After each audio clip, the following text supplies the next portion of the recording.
السلام عليكم حبيباتي، واش راكم؟ ان شاء الله تكونوا كامل بخير وبطاقه ايجابيه وبصحه جيده ان شاء الله يا رب. ما تنساوش حبيباتي تصلوا وتسلموا على حبيبنا وشفيعنا محمد عليه افضل الصلاه والسلام. اذا حبيباتي جيتكم اليوم فيديو جديد، فيديو راح نهضروا فيه على تقسيم ميزانيه المطبخ وليس الشهريه. تقسيم ميزانيه المطبخ وكيف حبيباتي نقدروا نوفروا منها حتى ولو كان تكون هذه الميزانيه قليله. لانه حبيبتي الميزانيه كي تكوني تعرفي كيفاش تنظميها وتراقبيها كل دينار وين راه يروح، راح تولي حبيبتي تقدري توفري بلا ما تحسي. راح تولي فيك عاده اللي هي عاده التخطيط، راح تولي فيك عاده انك تراقبي وتشوفي المصروف تاعك وين راه يروح. سمحت تولي لك عاده وتولي بلا ما تحسي راح تقدري توفري وتدخري. اذا حبيبتي قبل ما نروحوا لتقسيم ميزانيه المطبخ، يا درا وراكم في تحديات تاع الحصاله. عندنا تحدي حصاله قطعه ذهب اللي هي حبه لويز، وعندنا حصاله تاع الاورو. اللي ما شافوش الفيديو نتمنى ترجعوا الفيديوهات السابقين وراح تشوفوا تحدي حصاله الاورو غير بالصرف حبيباتي، وتحدي حبه تاع اللويز. انايا كنت نحيت شويه صرف للزوج وجيت نحفزكم معايا باه نحطوه في هذه الحصالات. اذا نبداو بالصرف الرقيق اللي هو تاع ال1000 وال2000. هادو هما اللي ندير بهم، انايا قررت اني ندير بهم تحدي حصاله الاورو. فقط للتذكير، عندنا هذه هو مبلغ 300,000 وهذه مبلغ 550,000. مبلغ 300,000 حبيبتي 300,000 تروحي تشري به 10 أورو.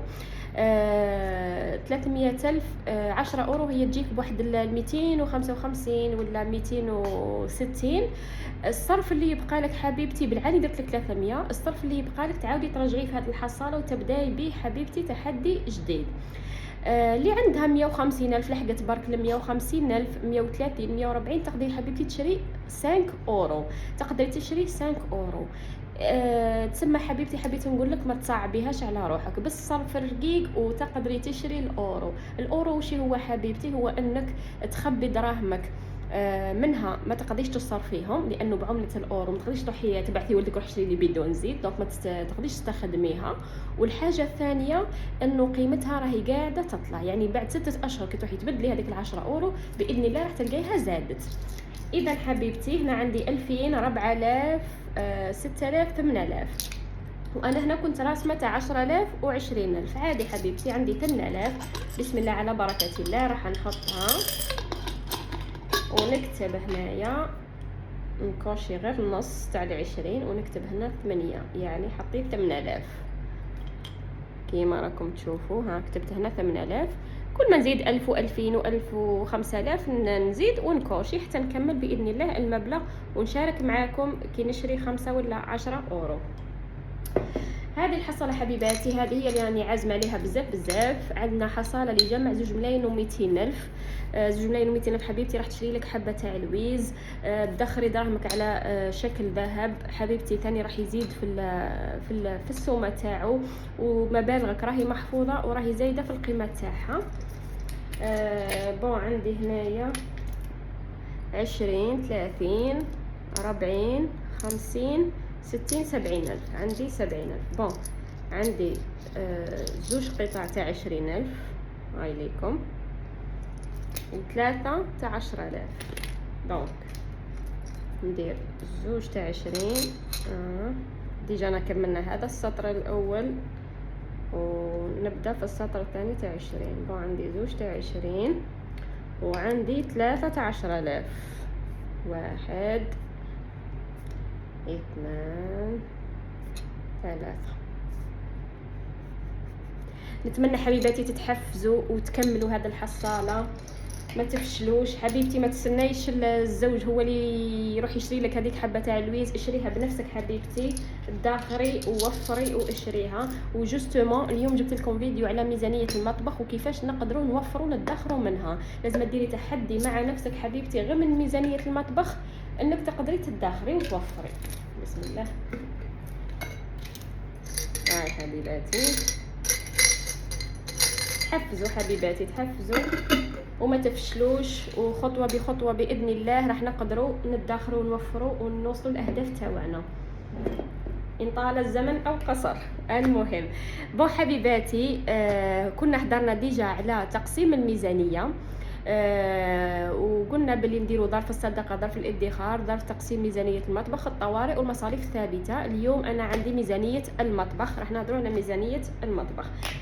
لي زونفلوب حبيبتي واش قلنا فيها لا سوبيرات، فيها اللحوم، فيها ماشي راكم تشوفوا، فيها ظرف تاع المواد الخضر والفواكه، وفيها الكوسميتيك، وفيها مواد التنظيف، وفيها الستوك. هكذا حبيباتي. اذا حبيباتي كما قلت لكم باش تتحكمي في ميزانيه المطبخ وتقدري توفري منها، نروحوا للخطوات اللي راح تخليك حبيبتي. اذا حبيبتي راح نروحوا للخطوات اللي راح تخليك تتحكمي حبيبتي في ميزانيه المطبخ وتقدري منها ديري التوفير، لاني قلت لكم باللي الادخار ولا التوفير راح يجيك من ميزانيه المطبخ. اذا حبيبتي كخطوه اولى لازم تحدي الميزانيه، تحدي المبلغ اللي راح تخصيه للمطبخ نتاعك، فهمتيني؟ نعطيك مثال، انا مخصصه مبلغ 2 ملايين كميزانيه المطبخ. هذه كاول خطوه، ديري حدود، تحدي الميزانيه ولازم كما نقولوا ما تخرجيش على هذه الميزانيه. هذه كاول خطوه. ثاني خطوه حبيبتي انك تقسمي هذا المبلغ، ما تخليش هذا المبلغ هكذا، لازماتك تقسميه. كي تقسمي حبيبتي على لي زونفلوب راح تقدري تشوفي دراهمك والراهم قاعدين يروحوا، فهمتيني؟ اذا نبداو بالتقسيم. عندنا لا سوبيرات وعندنا لي زونفلوب، راح ديري بون قلنا تاع المطبخ، ندير لكم هكذا باش يبان. بون عندنا لونفلوب تاع السوبيرات انا مخصصت له حبيباتي 800,000. اذا الحاجه الاولى انك تحدي الميزانيه كامل تاع المطبخ، والمرحله الثانيه ولا الخطوه الثانيه هي انك تقسمي هذا المبلغ على لي زونفلوب. اذا لا سوبيرات درت لها حبيباتي 800,000، 200، 300، 400، 500، 600، 700، 800. هذه لا سوبيرات.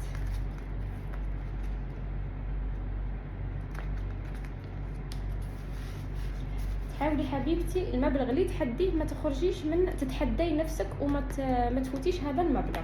اللحوم دايره 400,000، هاهي 400,000. هذا كتحدي اول، انك تقسمي المبلغ وتحاولي ما تخرجيش عليه حبيبتي. الخضر والفواكه دايره 300,000، هاي ليكم 300,000 كل 10 ايام عندي 100,000 خضر وفواكه. عندي الكوسميتيك حبيباتي دايره 200,000. كي نحب نشري حاجه يعني تكون كاليتي ولا راح نلاقي منها ونشريها حبيباتي، ما نشريش على طلب. نيتواياج مخصصت له مبلغ 100,000، وكون راني نخمم نهبطها ل 50,000، لانه حبيباتي كما شفتوا درت لكم فيديو كيفاش نخدم صابون سائل الاواني، وفيديو كيفاش نخدم لي زكي لي سائل غسيل الملابس. مازال لي ندير لكم كيفاش نخدم ثاني صانيبون. درك هذه كاش ما نشري بها باغ اكزومبل لي لافيت نشاف اعزكم الله. المهم صوالح هكذا خفاف برك، راح نخليها في اخر الشهر اذا ما استخدمتهاش اكيد راح نحطها في حصاله الذهب. كيما هكذا حبيبتي تقدري توفري غير من ميزانيه المطبخ.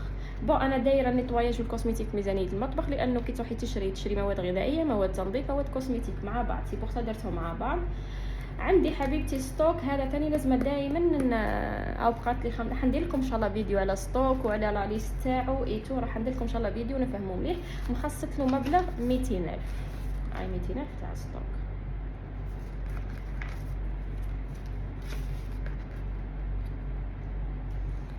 اذا حبيبتي هادو هما التقسيمات تاع ميزانيه المطبخ. بعد ما تحدي المبلغ وتقسمي على لي زونفلوب حبيبتي، ديري حصاله المطبخ. حصاله المطبخ حبيبتي حطيها في المطبخ، كل ما يبقى لك الصرف من كاش انفلوب حطيها هنايا، حطيه في الشحيحه. ومن بعد انت قرري حبيتي ديري تاع الادخار تاع الذهب ولا حبيتي ديري ادخار انك تحوليه للاورو. كأول خطوة لازم ديري حصالة تسميها حصالة المطبخ. تحدي نفسك حبيبتي، أنا بعد ما نصرف ونبدأ نشري كل انفلوب راح نحي منه 5000، نحي منه 5000 كتحدي أول. كل انفلوب نسيي نحي منه 5000. هذيك خطوة أولى باش نحطها في حصالة المطبخ. وثاني خطوة حبيباتي نتحدى نفسي، مثلا انايا في لاسوبيغات دايره 800,000، نحاول هذا الشهر مثلا نصرف غير 750,000. هذيك ال 50,000 نخليها ادخار كتحدي. نحاول من كل انفلوب، باغ اكزومبل الانفلوب تاع الكوسميتيك نحاول نشري ب 160,000 مثلا، نخلي 20,000 نحيها ونحطها في حصالة المطبخ مثلا. تسمى هذا التحدي الثاني. فهمتوني حبيباتي؟ التحدي الاول نحي 5000 5000 5000 5000، والتحدي الثاني تحدي نفسك باغ اكزومبل انك في لاسوبيغات ما تصرفيش 800,000، تصرفي غير 750,000 وحطيها في الحصاله تاع المطبخ. ومن بعد انت تقرري حبيتي ديريهم على الاورو، حبيتي ديريهم قطعه ذهب، حبيتي تلايمي تشري حاجه ناقصاتك في الدار، انت ادرى. المهم انك تدخري باش تافونسي حبيبتي. ثاني حبيبتي ثالث خطوه باش تقدري توفري من ميزانيه المطبخ انك ديري قائمه قبل الشراء. كي تروحي تشري حبيبتي ديري قائمه المشتريات. وباش ديري قائمه الشراء حبيبتي لازم تديري كارني. ننصحك ديري كارني في الكوزينه، اي حاجه تخلص لك تكتبيها في هذاك الكارني. نهار اللي تبغي تروحي تشري تشوفي واش خصك، واش عندك وواش خصك. ما تشريش كلش حبيبتي، اشري واش خصك في المطبخ. اذا خصوك لي زيبيس، اذا خصوك كيما نقولوا السكر عندك خلاص لك، ملاله، القهوه، شوفي واش عندك واش خصك باش تسهلي عليك هذه الخطوه. خلي عندك كارني في الكوزينه، كل ما تخلص حاجه في يدك تروحي تكتبيها في هذاك الكارني. نهار تحبي تروحي تقضي تكون عندك لا ليست ديجا غي واجده، عارفه واش راه خاصك. فهمتيني حبيبتي؟ الخطوه الرابعه حبيبتي ديري جدول وجبات. حاولي تنظمي روحك حبيبتي. راح ندير لكم ان شاء الله فيديو على التنظيم، لانه التنظيم راح يسهل لك بزاف صوالح ويخليك توفري دراهم. راح نشوفوا العلاقه بين التنظيم وكيفاش تقدري توفري. المهم ديري حبيبتي جدول وجبات، وحاولي في هذاك الجدول تاع الوجبات ديري وصفات اقتصاديه. حاولي ديري باغ اكزومبل اسبوع بدون لحوم، يومين بدون لحوم، شوفي كيفاش تعوضيها، نوعي في الماكله تاعك. حاولي ديري وصفات اقتصاديه. راح ان شاء الله نشارك ان شاء الله معكم هكذا وصفات. الخطوه الخامسه حبيبتي كوني واعيه بالتخزين، يعني ما تخليش صوالحك يخسروا لك حبيبتي. كي تشري الخضر الفواكه الطماطم تاعك ما تخليش حبيبتي حوايجك يخسروا، لازم توقفي عليهم. فهمتيني؟ الخطوه السادسه حبيبتي استغلي البقايا تاع الماكله تاعك وما ترمي والو. الفكره هي حبيبتي هي انه مش كل ما يتبقى لك الاكل تروحي ترميه، لازم تشوفي كيفاش تخدمي مخك وتحاولي من البقايا هذوك ديري وصفه جديده. فهمتيني؟ راح تخرجي النتيجه تاعك حبيبتي راح تخرجي بالصفر تبذير. كما يقول لك الآية بعد بسم الله الرحمن الرحيم إن المبذرين كانوا إخوان الشياطين. صدق الله العظيم والعياذ بالله. كما راكم تشوفوا حبيباتي شحال من عائلة في غزة راهم ميتين بالجوع، شحال من ما لقاتش لقمة لولادها، تلقى روحها عاجزة باش توفر لقمة لولادها. راكم تشوفوا حبيباتي ندعيو لهم ربي يفرج عليهم حبيباتي وربي ينصرهم عاجلا غير آجل يا رب. سما حبيباتي لازم نعرفوا قيمة النعمة ونربوا ولادنا على التقدير مش على التبذير.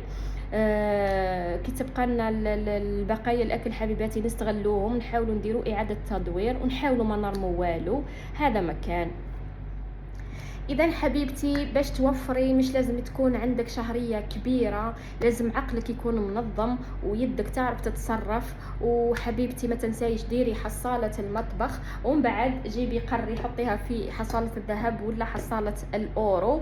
اللي ما فهمتش حاجه حبيباتي تخلي لي في لي كومونتير وباذن الله راح نجاوبكم. اذا عجبتك الفكره حبيبتي وعجبك التقسيم وكيفاش نقدروا نوفروا من هذا التقسيم، ما تنسينيش باللايك حبيبتي وديري لي ابوني باش يلحقك كل جديد. سلام، نحبكم.